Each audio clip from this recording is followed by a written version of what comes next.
Ang susunod na programa ay rated PG. Patnubay at gabay ng magulang ay kailangan sa mga batang manonood. You are Filipino if you are approachable, religious, trustworthy, hospitable, sensitive. Do First Nations apply these Filipino values in their daily lives? Let's see!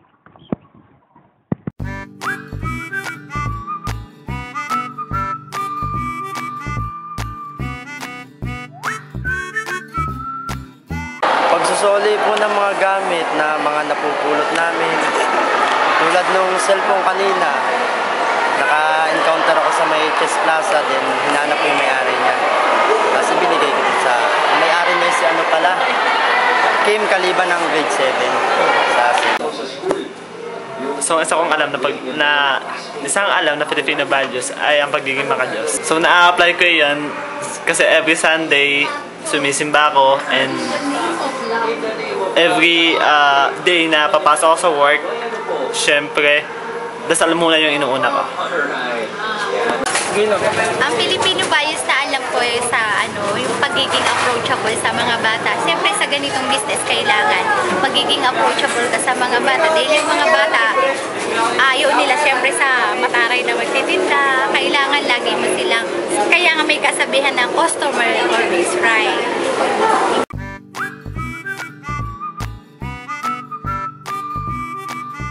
Ang ina-apply kong Filipino values, yung ko and opo. Tapos, kung paano ko yung ginagamit, syempre ginagamit ko yun sa mas nakakatanda sa akin, lalo na ngayon sa school, sa mga teachers, sa mga lolo, tsaka mga lola ko, tsaka lalo-lalo na sa mga magulang ko. yung pagiging hospitable, tsaka bahala na syndrome or something. Pag may new acquaintance o bagong kalala o may kakalalang pumunta sa inyo, yung ina-accommodate mo, hindi mo pinaparamdam na iba sila sa iyo. Yun. Tapos yung bahala na, yun, minsan may mga bagay na pinagpapaliban natin gawin kahit kaya na naman natin gawin ngayon. Para sa akin, yung alam kong Filipino values ay yung nagmamano sa matatanda. Pagmamano kasi, syempre tayo mga Filipinos, pag dumadating tayo sa bahay, yun yung karaniwang ginagawa natin, nagmamano tayo sa mga lolo-lola natin. Na-apply ko siya sa pamamagitan ng, halimbawa, pagdating sa bahay, yung magulang ko nandun, nagmamano ako. Pag pumunta ako sa bahay ng boyfriend ko, nagmamano ako dun sa mga nakakatanda sa akin. Yun yung values na alam ko para mapakita yung paggalang ng isang nakakabata sa nakakatanda. Ayun, yung para sa akin, yung Filipino values na na-apply ko sa sarili ko, yung cramming ng mga estudyante. Halimbawa, pasahan na sa Monday, and then yung parang hindi na agad, parang paorasan na sa ginagawa. Halimbawa kami, kailangan namin ipasa sa Monday, wala pa kami na-umpisan kahit isa. So, ayun. Kami naman friendly, na-apply naman namin yun. Bait naman kami, diba? Approachable, kaya yata yun. Ayun. Go! Ang alam kong Filipino values ay ang pagiging magalang sa nakatatanda. Yung mga Pilipino tayo, simula dati pa lang, magagalang na talaga yung mga nakababatang Pilipino sa mga nakakatanda sa kanila. So ako ngayon, na-apply ko to sa pagmamano sa mga tito ko, tita ko, lalong-lalo na sa mga lolo at lola ko. Yun lang.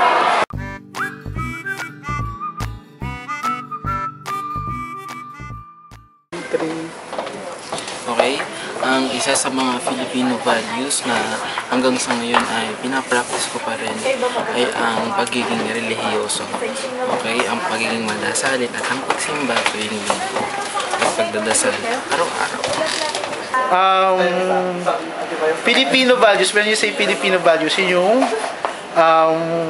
katangian na may pagmamalaki ng Pilipino, di ba? So,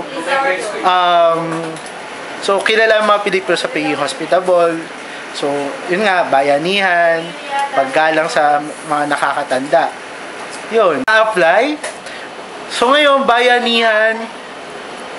Siguro number one example ng bayanihan, di ba? Pagsasakay ng jeep, di ba? So, pag makikisuyo ng bayad, syempre. So, that's one form of bayanihan. Tama ba ako? Yung paggalang sa nakatatanda, yung sa pinaka-importanting values na-apply ko yun syempre sa paggalang sa parents. Ang isa sa mga Filipino values na alam ko ay pagiging selflessness, no? Ang pagiging mapagbigay niya. Halimbawa, pag may bisita ka sa bahay, doon matutulog sa best room yung bisita. Another one is humility. Marunong manginupo, marunong magdumunggalan. Miski mas matanda yung kausap, miski mas bata ang kausap, nanginginupo ko. Okay? That's all. Thank you.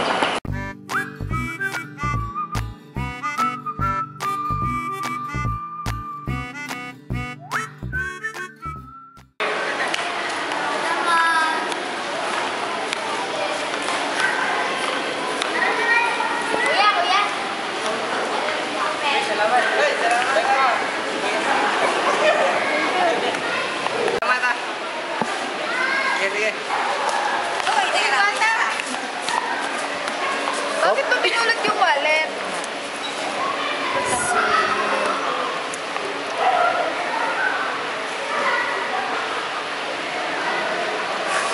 Sige, yung kanina ko sinabi. Dapat bawal po kumuha ng hindi sa'yo.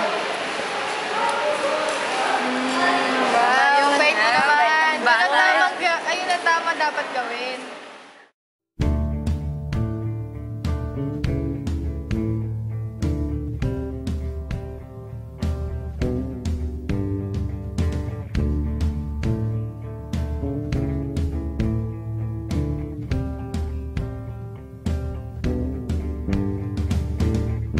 Tingnan mo yung palad, kalyado mong kamay sa hirap ng buhay. Dami mong problema, naku mo pang ngumiti. No'y bigang na astig. Saan ka man naroroon, huwag kang matatakot.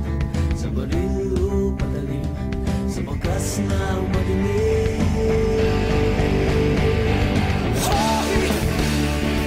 Pinoy ako, buo aking loob, may agimat ang dugo ko. Pinoy ako, may agimat ang dugo ko.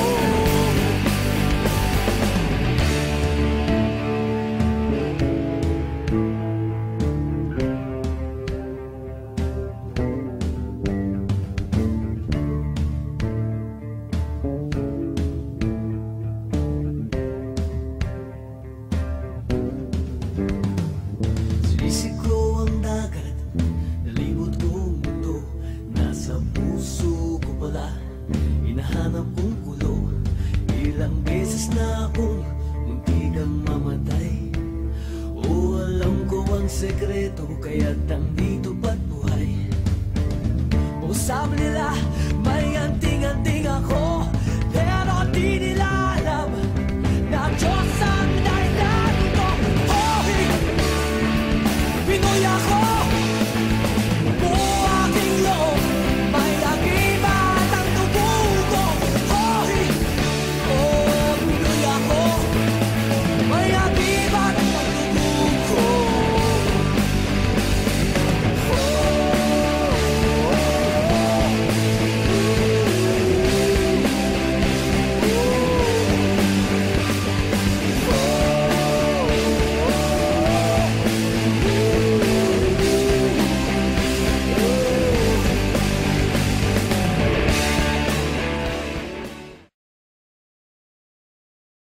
Con los terroristas.